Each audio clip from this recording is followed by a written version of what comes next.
Welcome to Columbia County Progress, helping Wisconsin move forward. This is a podcast sponsored by the Democratic Party of Columbia County designed to explore the issues impacting life in our county and across the state. Today, we'll be talking about public schools and the funding challenges our public schools face.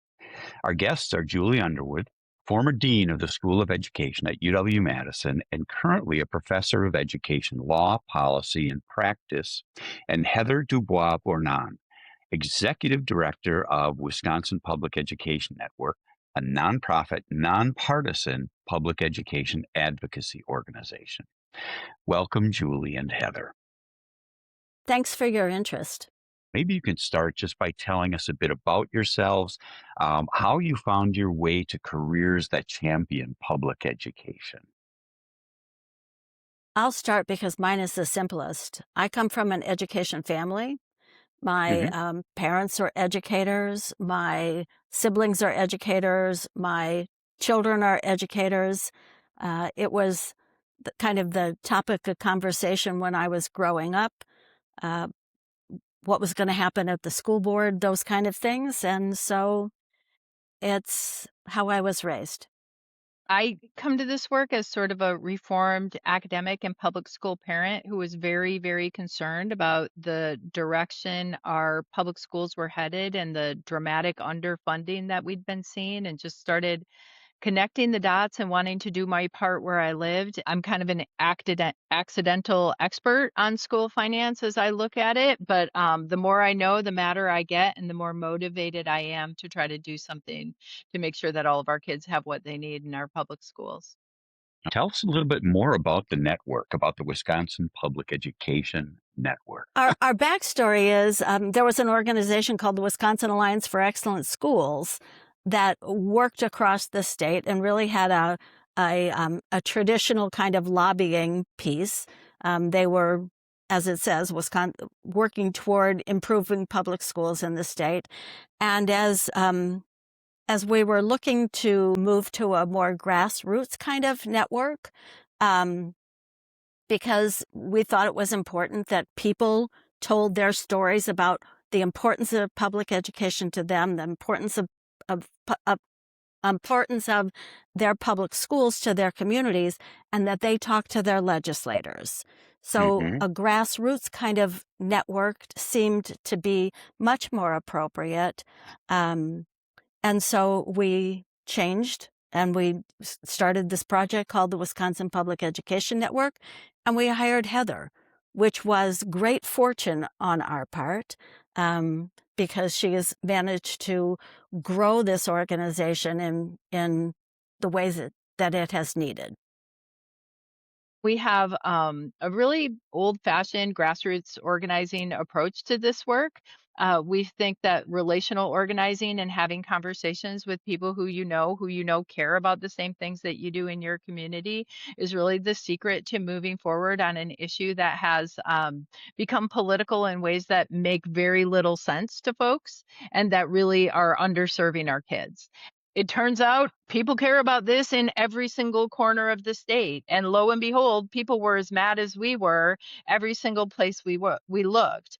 And so it was relatively easy right from out of the gate to tap into that energy and say, "Hey, do you want to join our gang? We're trying to build some momentum for forcing change on this issue." And people continue to say yes. And we hope the people who are listening right now will join us and say, "Yes, I want to be part of this too."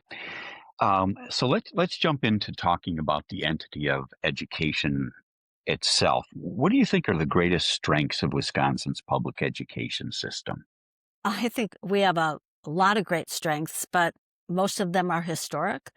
We had generations of grandparents and great grandparents who actually um, punched above their weight in building a public education system, both at the K-12 level and at the higher education level, because they thought it was important.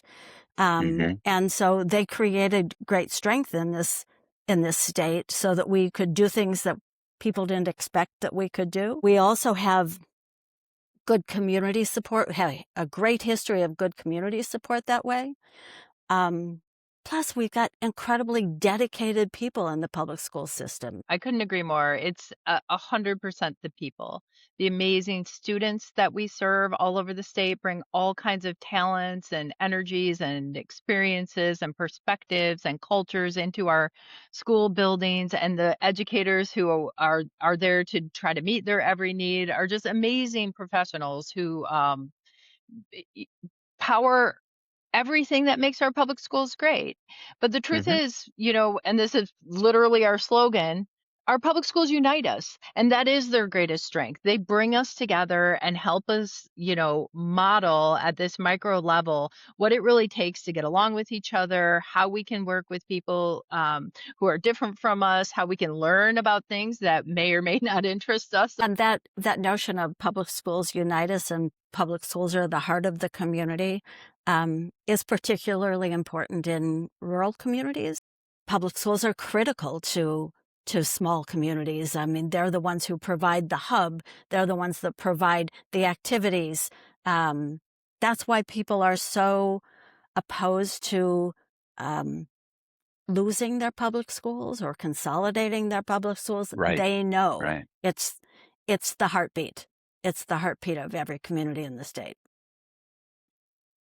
No matter how you look at it, our state legislature has started to, I don't, to abandon, to neglect, to shortchange, whatever word you want to use, Hmm. over the last 30 years, moving away from that kind of consistent support of public education.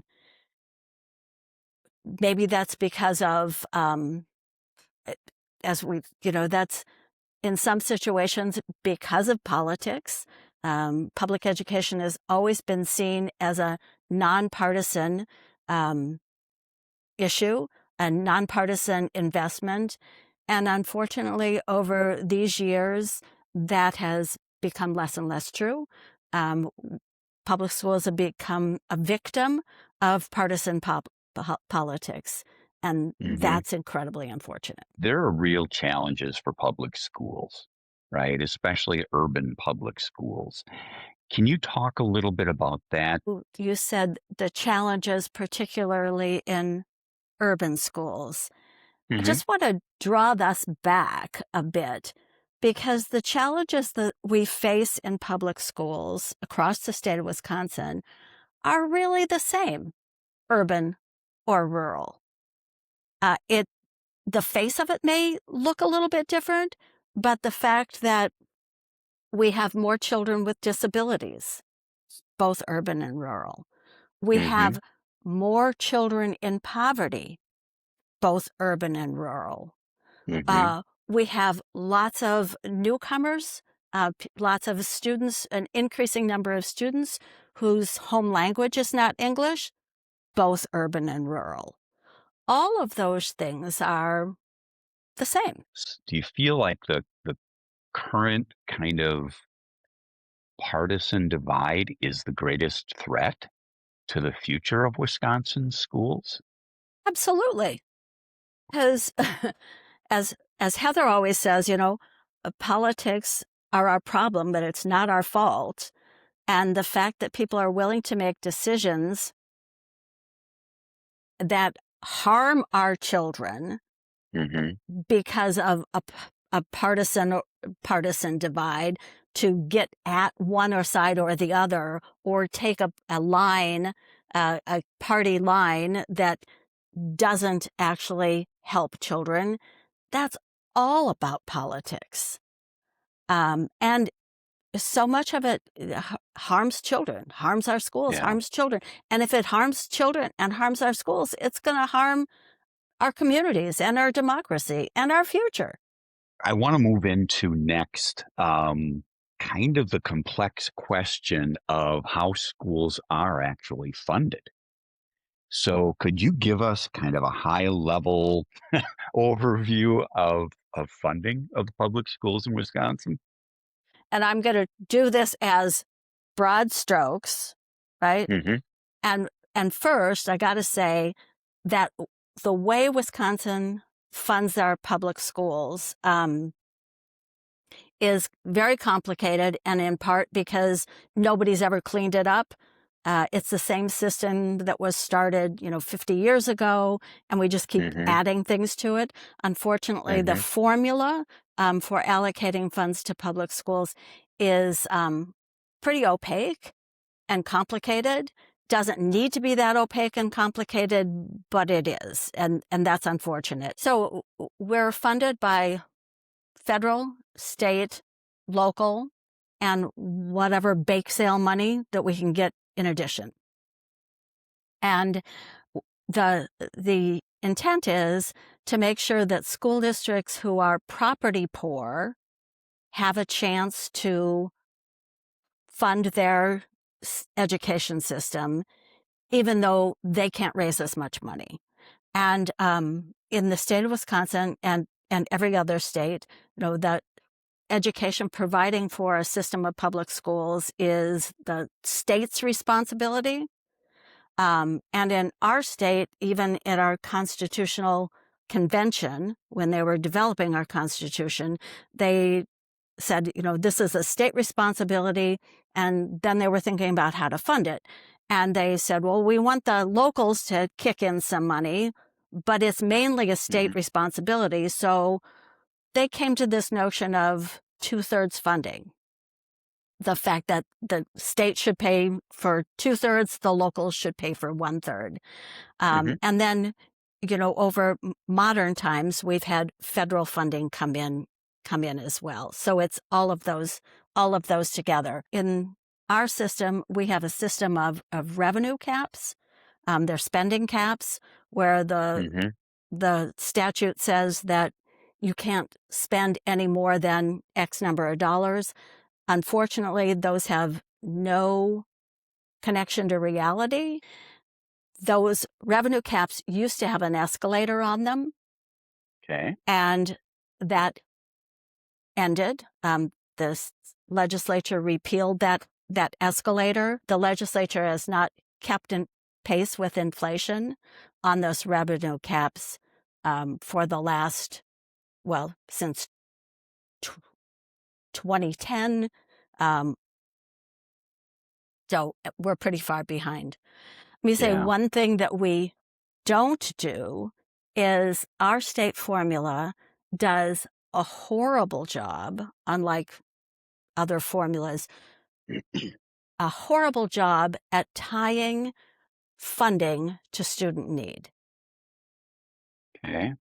Our formula looks more at the local community's property wealth, Mm-hmm. not the local community's income or the local community's children's needs. Children have different needs, and children with high needs cost more to educate. There's a bigger lift there. So children who live in poverty, there's a bigger lift there. Children whose first language is not English, there's a bigger lift there. Certainly children who have disabilities, there's a bigger lift there. It's more expensive to do that. And in all three of those categories, Wisconsin's formula fails its children by not funding those needs directly or anywhere near sufficiently. Wisconsin school funding formula is very complicated by design. It's kind of a system that has been, had modified over the years, kind of taken from here, given to there, pinching here, pushing there, and Mm-hmm. it has become something of a joke, even in legislative circles, that, there's only 2 or 3 people in the state who really understand how this works. And I think it's Mm. complicated by design, and it doesn't really have anything to do with the needs of our kids, like Julie said. And so, what I'd like to focus on more than like like how badly it's broken, because in almost every way that we do school funding, we're like the worst. In 2017, and Julie was on this commission, there was something called the Blue Ribbon Commission on School Funding. They went around the states. They did hearings. I think did we had one in Baraboo, I think, or Portage. I can't remember which one where we were there. We went all over the state and heard people, sharing their concerns about public schools. And again, it was like the needs are out of sync with what we're allowed to spend. And what we're calling on folks to do is just push reset. Take a minute to go back to the table, fix the things that are broken in the system. It is not that hard. You could do it today. And is it expensive? Yes. But paying these bills are not optional. We have a constitutional obligation to do so. The fact is, it could easily be fixed, and don't let anyone tell you otherwise.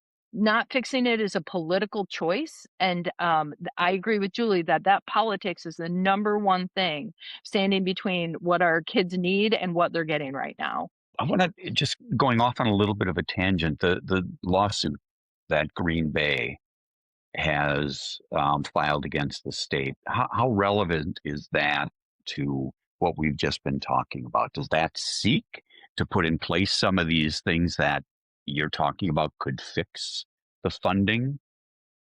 Absolutely. That's exactly what that lawsuit is about. Okay. Absolutely. Okay. And, I can give you the rundown of who the plaintiffs are. But one of the plaintiffs is the Wisconsin Public Education Network. The plaintiff school districts are Adams Friendship, Beloit, Eau Claire, Green Bay, and Necedah. The organizations are the PTA, Wisconsin PTA, and the Wisconsin Public Education Network. And then in every single one of those school districts, there are teachers or teachers' unions, parents, and community members and students. You've talked about constitutional responsibility. What is the legislature's responsibility in the Constitution to fund public schools? You just said it. It is the legislature's constitutional responsibility to fund public schools. Okay. And it's that simple. Yep. The legislature shall provide by law for the establishment of district schools, which shall be as nearly uniform as practicable. And pretty obvious from a distance near or far that it is a charge we are not meeting. Our schools are not uniform. Our districts are not uniformly served. They do not have uniformity of offerings for our students. And so our kids are paying the price of that failure. And so that's why we're proud to have joined this lawsuit as one of the plaintiffs, because we've seen, from I mentioned the Blue Ribbon Commission on School Funding. That's one place we saw people coming out of the woodworks to share their concern at budget hearings, at state hearings on various bills, at town halls. Every time someone's running for office, almost the first question they get asked is something about, what are you going to do for our schools? People know that there is consensus across political party among grassroots folks around the state. We want to make sure we're giving our schools what they need, but our elected leaders are letting politics get in the way of providing that in ways that are doing serious harm. And so if they're going to take this responsibility seriously and do their job as lawmakers, then somebody has to hold them accountable. And good thing we have a system of checks and balances here so that we can call on the courts to do that, because enough is enough. My kids were part of a generation that has gone for 18 consecutive years of state budgets that have failed to keep pace with inflation even from the prior year, which means every year that generation of kids has had less. They have seen cuts. They have seen teachers leaving the profession. They have seen diminished opportunities. They have seen gaps get wider between the have and have nots as District A passes referenda one after the other, and District B continues to struggle in that area. And it's not fair to expect our kids to pay the price for these bad behaviors by adults. And so it's either one of two things. We either need better legislators who are going to take these charges seriously, or we need to hold the ones that we have accountable. And so we encourage people to support us in shooting for both. Every single person who serves in elected office should be taking these charges seriously as the Constitution requires. You said that it was agreed that the state should fund 2/3. What is the state actually funding? A whole lot less than 2/3. It is about 45%, roughly there, between 45 and 50%. So let's say 50%. 50% is a whole lot less than 2/3. So let's go back to talking a little bit about the referenda. Can we just state that why we have the need for referenda? And that is Please.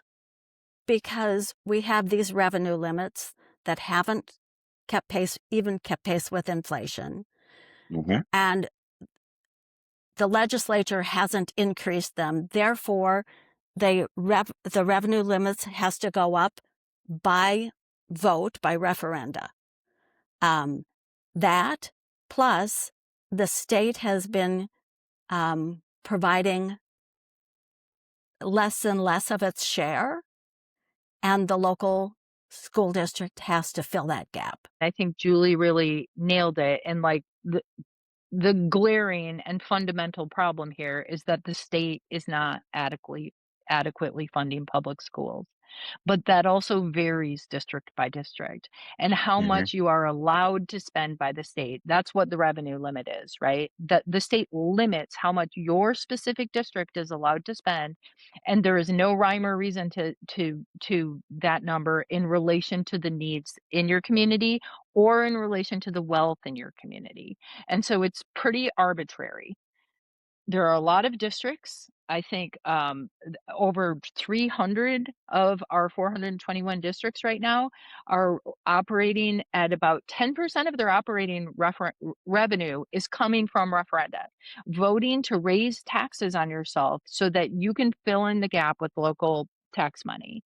And so one of the things that we have kind of very reluctantly and by default become involved with in the state is all of these grassroots groups that we're working with around the state are like, whoa, whoa, whoa, wait, why do we have to go to referenda again? I thought we just passed a budget that had historic investments. I thought we fared pretty well in the state's funding formula. Well, you Mm-hmm. don't. None of us do, to be honest. And what we have seen over the past 10, 15 years is record numbers of referenda passing at record rates. This is not a partisan issue where we live. Voters all over the state are voting to pay more to make sure our schools are funded. And this is a cost that should be borne by the money that the state used to put into public schools that it now just lets rot in a surplus or in the rainy day fund and pretends is somehow extra. It's not. When you aren't paying your bills, you don't have a surplus. What you have is an irresponsibility problem. Let me go a little bit of a different direction with this into some of the private school funding, because it sounds like not only has the state not putting money toward public schools that they're really constitutionally obligated to, but then from the funds that are put forward, some are siphoned off for private school funding. Do I understand that correctly? As strange as it seems, yes, that's true. Okay. Yeah. Well, and let's not diminish these costs by referring to them blankly as some. In the past budget, it was quite nearly $2 billion. Over $1.8 billion have been diverted to unaccountable voucher and what we call independent charter schools. Those are the kind that are run independently of your local district and aren't Mm-hmm. subject to an elected board. And so these costs are impacting every district in the state. And while it might look like that's just like, oh, state spending, guess what? It comes straight out of your own district. This money is funneled through Mm-hmm. the district, and districts can levy so that it's local taxpayers who are footing the bill for these privatization schemes. And there's very little transparency around that. That's why we've started what we call our Go Public Transparency Project to demand that those costs are made more clear on our tax bills. Portage is in your region, right? Correct. Yeah, I looked up their number just on a whim before we came into this meeting. 975,000 plus dollars are being diverted from the Portage School District this year to fund kids who attend private schools. And 80% plus of the kids who attend those private schools never set foot in a public school. These are not children who are fleeing the public schools because they don't want to go there. It's families who already sent their kids to private schools who qualify for a voucher, so they take advantage of it. And taking advantage is really the key term because we are taking advantage of a system that's basically handing money with no accountability over to some kids while starving the public school kids who our Constitution requires us to serve of the most basic resources. And that is not right. We've got to do something to fix this and set that program back. It's also worth noting that in a minor midnight caveat of one of the Walker administration budgets, they put in a little tweak to allow that program to increase by 1% every year for 10 years. And on the 10th year, the caps would sunset altogether, and then there would be no limit on how many eligible kids could participate in the program. Well, that we're at year 10. That year is 2026. So next year, there will be no limit on the number of students who can enroll in that program. And there is absolutely no plan, no serious discussion, like no acknowledgement of this expansion that's on our immediate horizon at the State House, and I find that horrendously irresponsible. Wow, that blows me away. I did not realize that that cap was disappearing at the end of this year. There was a bill this session to like stop the sunset, and freeze the levels of enrollment at where they are. That bill didn't even get Hmm. a hearing. So this is the kind of legislature that we're dealing with. And I mean, regardless of your opinion on that program, it is absolutely reckless to pretend that those costs are not going to increase when the caps come off.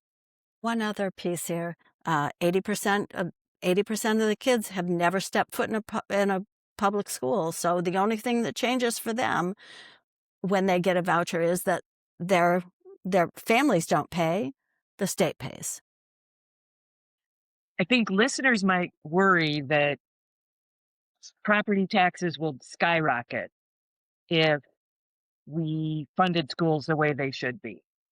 But I've also heard that that's not the case. Can you talk about what would be the impact on an average person's property taxes if we funded the schools appropriately? In most situations, generally, property taxes would likely go down because the state would be paying its proper share. And the state doesn't get their money from property taxes. The state gets money from sales tax, from income tax, from other forms of taxation.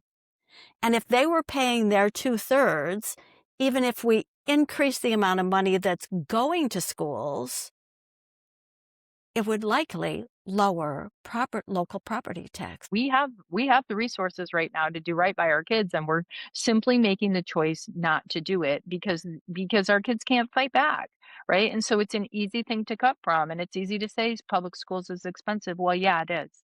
It's a tough time to be a kid, and there are a lot of challenges out there, and we're increasingly making it harder for them every time we fail to meet their needs in one year after the next.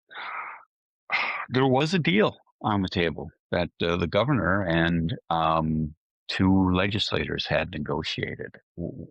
Can you Have you had a chance to look at that, and what did that entail? Well, I'm afraid I had a chance to look at that too close. That was a very exciting moment for us here in the public schools world because for the first time in a long time, we were hearing that the legislature was about to give us what we'd actually been asking for so long, right? A, Hmm. a proposal that would have increased the amount of money that was going to special education and put more money into schools and classrooms. And Hmm. there was a moment where people were just absolutely giddy with excitement about what if this was true, and then about 2 or 3 or 4 hours later, they sent us the actual bill, and it was like, "Hey, this doesn't do that. This this spends the whole surplus, and 80% of it is just basically tax giveaways and property tax relief. Only a tiny bit of it actually went, 300 million of it is what went to special education. And well, believe me, districts would be grateful. There were plenty of people who were like, that's better than Mhm. nothing. Please pass this. I don't care what you do with the rest of the money because they're so desperate for those funds. But the long-term structural benefits would have put it at, next year would have been dealing with a budget that probably had more cuts instead of more investments. And there was all kinds of chatter at the Capitol about what it would really mean to be giving away the surplus like that in rebate checks that the majority of people wouldn't even see the full $300 of. It just seemed wasteful. So that was really frustrating. It was also a bit of a political spectacle that exposed for me two things. One was the extent of dysfunction in the state house, just the Hmm. willingness to, point fingers and play the blame game and not be grown-ups together. But also, it was a welcome and curious moment of total admission.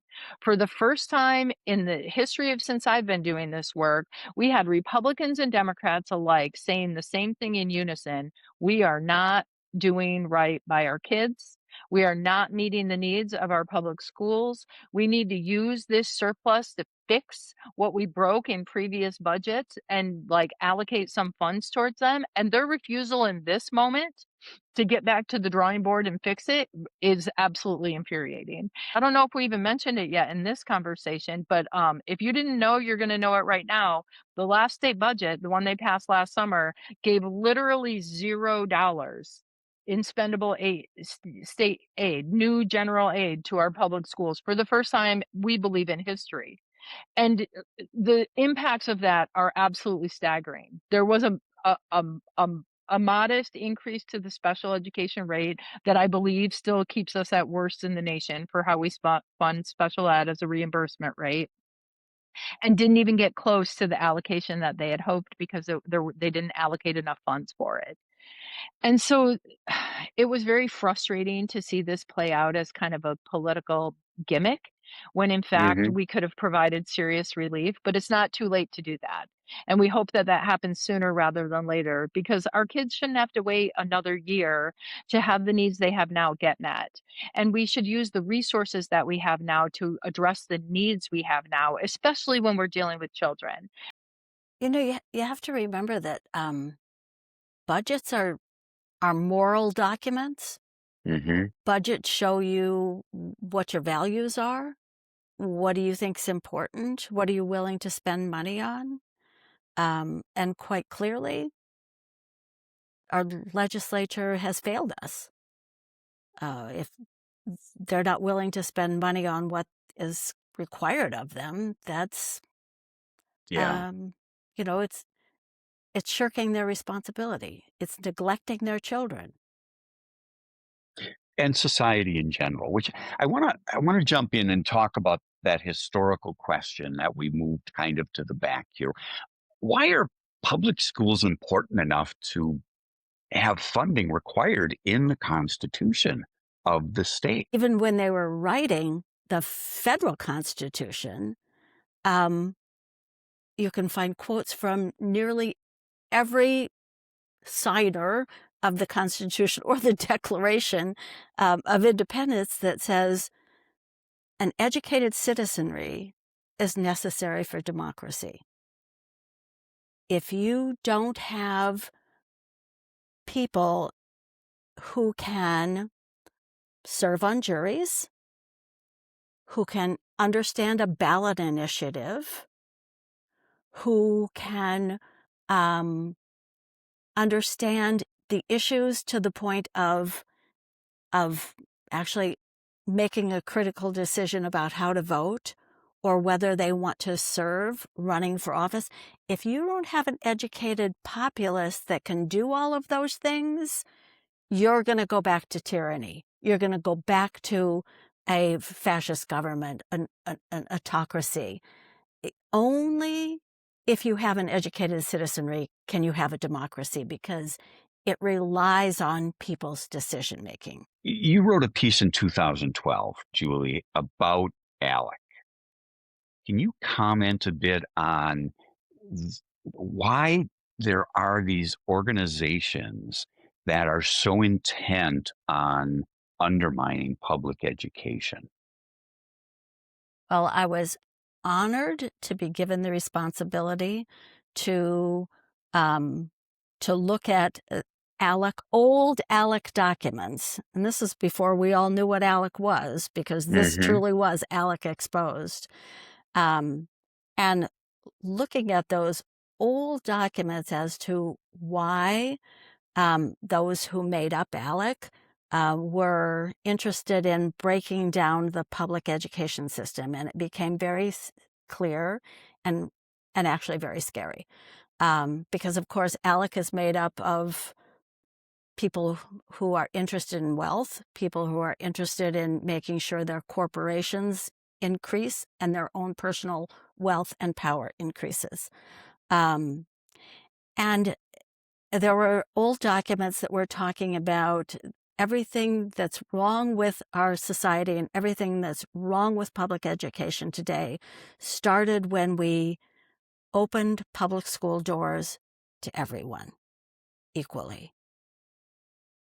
If you think about it in terms of segregation and desegregation, or serving students with disabilities, or serving students whose first language is not English and making sure that they could participate. The ALEC philosophy was all of our problems started then. And if we have to actually educate everyone and be responsible for all of those people, then we're going to lose our power. We're going to lose our financial advantage. And it was written in such stark, clear ways that it was shocking. But in my opinion, what I've seen, the research that I've done, that's the core of it. Maintaining power, maintaining privilege, and maintaining financial wealth. That's it. And by the way, we didn't mention the name, but it's the American Legislative Exchange Council.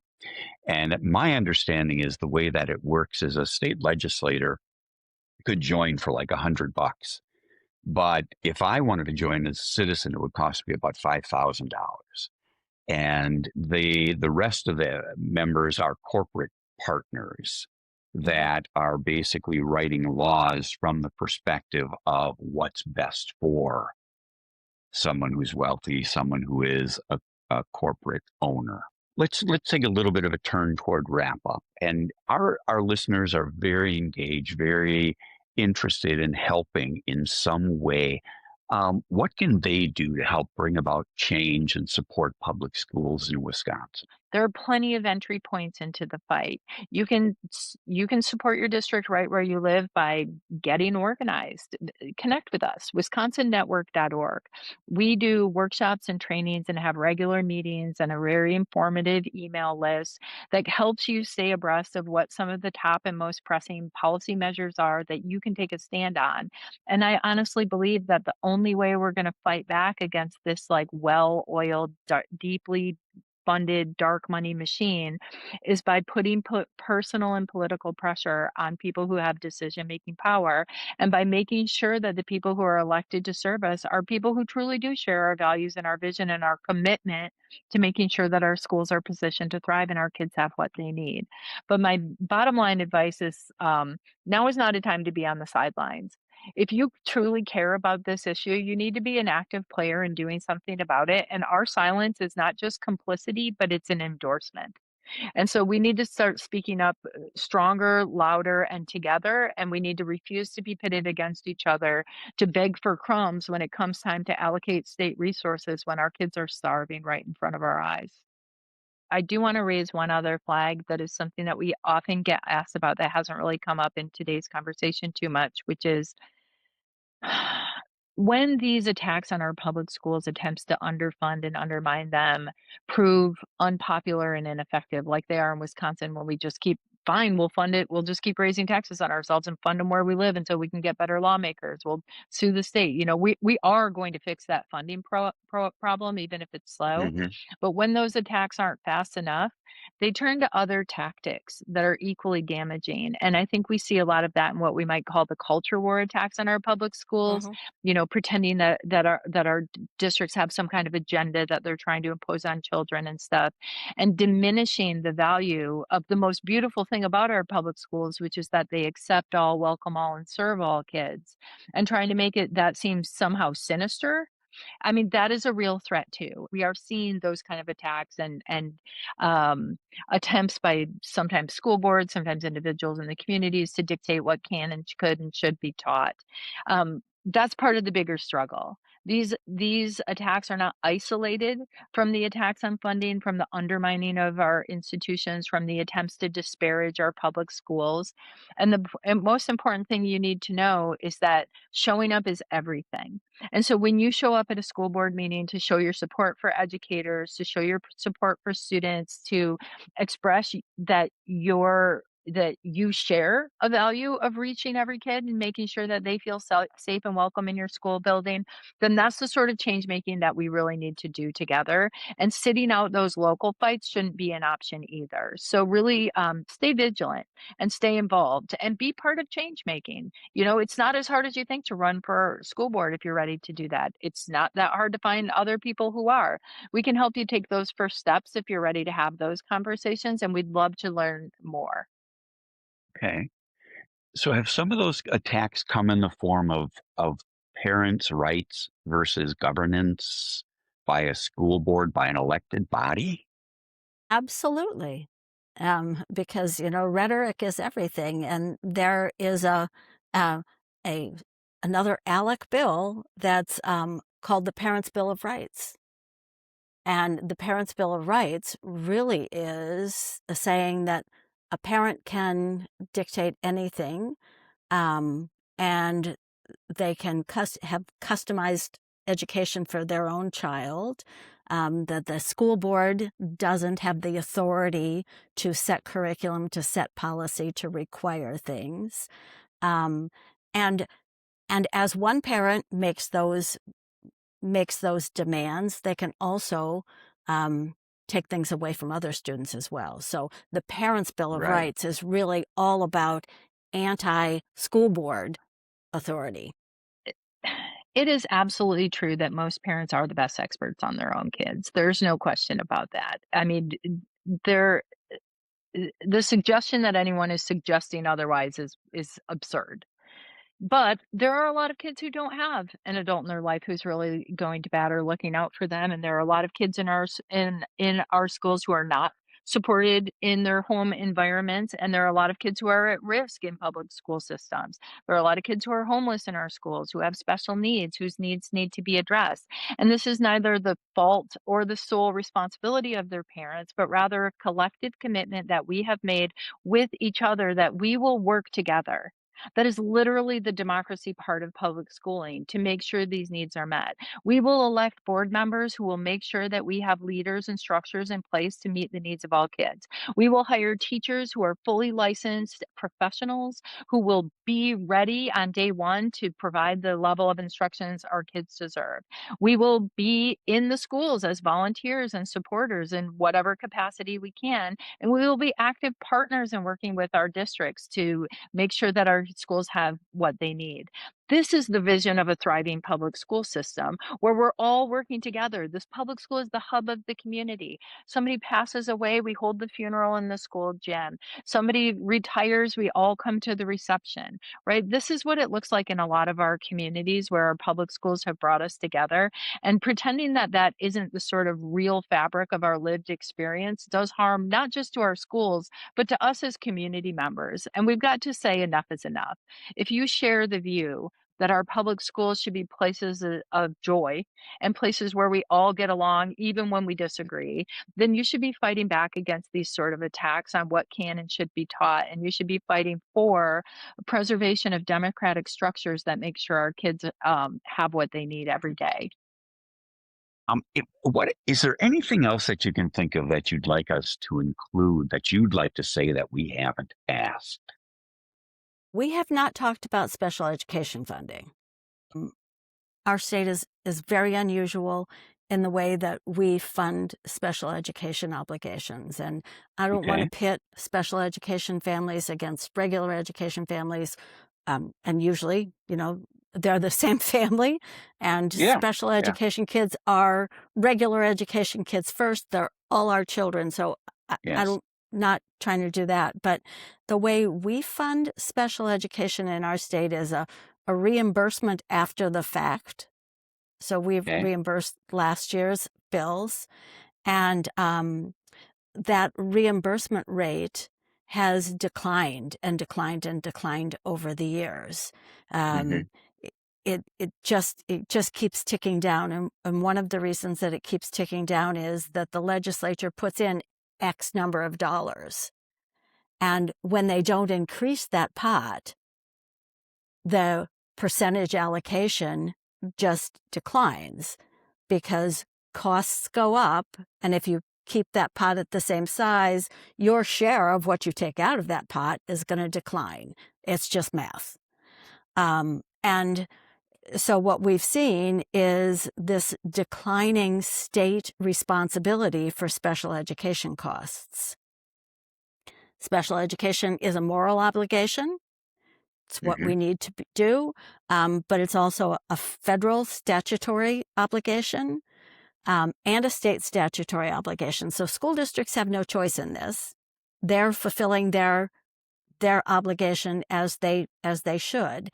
And when they look at their costs, their bills or their budgets, what you see is the least predictable funding that they have is the reimbursement for special education. And Really? yes. So what happens is they pay their bills, and they're going to come up short because that special education reimbursement rate is a mirage, and the dollars they get aren't sufficient. Then they have to pay the rest of their bills. And what happens is they have to shift the money that's in their general account to fill this hole that the state has created by insufficient funding of special education.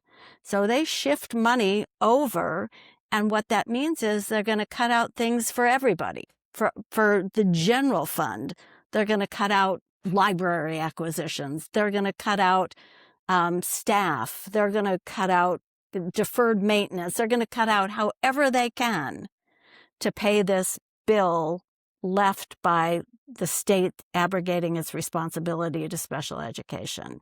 And it just keeps getting worse. Now, I want to tie this together with the voucher schools. The special education vouchers, the special needs vouchers, also reimburse at a rate of 90%, or what really amounts to, because of the way it's set up, is 100% of the costs are reimbursed.